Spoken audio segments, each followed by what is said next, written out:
శ్లోకం ఏమిటి అంటే, చంద్రహాసోజ్వలకర శార్దూల వరవాహన కాత్యాయని శుభం దద్యా దేవి దానవఘాతిని. అది ఆ తల్లి యొక్క మంత్రపూరితమైన శ్లోకం.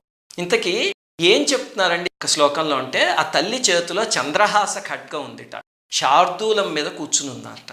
దానవఘాతిని అంటే రాక్షసుల్ని ఆ తల్లి కొట్టిందంటే ఇంక మామూలు కొట్టదనమాట. అలాగ వర్ణిస్తున్నారు ఈ అమ్మవారిని. అలాగనే తల్లికి అభయ వరద హస్తాలు ఉంటాయి, కమలము ఖడ్గము అవి ఉంటాయి 4 చేతుల్లో మొత్తం అనమాట. ఇప్పుడు ఇంతకీ దేవత ఎవరండి అంటే, రాక్షసులు హింస పెట్టేస్తూ ఉంటే బ్రహ్మ విష్ణు మహేశ్వరులు వాళ్ళ శక్తుల్ని తీసుకొచ్చి ఒక చోట ప్రోధి చేశారు.